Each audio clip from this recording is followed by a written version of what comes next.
Энергетиктердин шаары болгон Каракөл шаары алды 3 миллион сом менен сыйланат. Балдарга жана жаштарга ыңгайлуу шаар намына алгачкы сынакта Жалал-Абадтын Каракөл шаары татыган. Баш байге 3 миллион сомдук сертификатты президент Садыры Жапаров тапшырган болчу. Бул каражатка мэрия жаштардын эс алуу борборун реконструкциялап, китепканасын жаңыртып алды.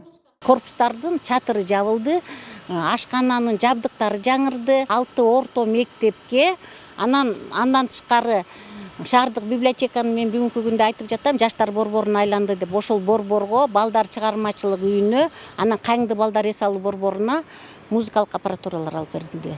Ал эми Баткен шаары 3-чү орунду ээлеген. Мэрия утуп алган 1 миллион сомго 2 балдар аянтчасын курду. Баткен шаары сынактын 2-чи этабына дагы активдүү катышууга даяр. Балдарды кеңешке кошток болот экен, шаардын ишинде болуп аткан өзүнүн аппараттын жумуштарыбызга кошток, кеңеш бере кошток болот экен. Буларны биз бүгүн билип атабыз. Буюрса мунун бардыгын биз жасайбыз деген ойдобуз.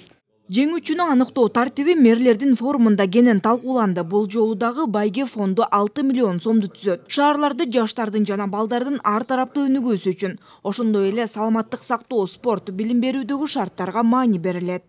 Бай өзүнүн эрежелери бар, ошол эрежелер менен арыздарын бериш керек. Бишкек ОШ дагы катышат. Азыр мына талкууда 1-2 маселе болуп атат, эми чоң шаарлар менен кичинекей шаарларды бөлүү боюнча.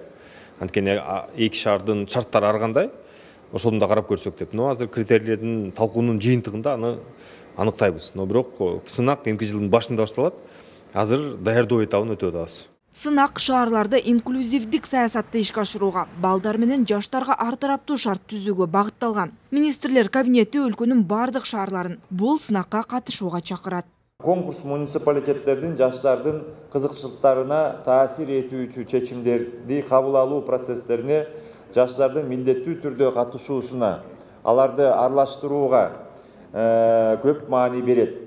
Атайын көрсөткүчтөрдөн сырткары Маданият, маалымат, спорт жана жаштар саясаты министрлиги кыйла сапаттуу маалыматтарды топтоо боюнча изилдөө жүргүзөт. Комиссия бардык чогулткан далилдерди, баяндамаларды жана ар кайсы муниципалитеттер берген документтерди пайдаланып, акыркы чечимин чыгарат. Бактыгүл Султанбек кызы, Руслан Сабатаров, Ала Тоо 24.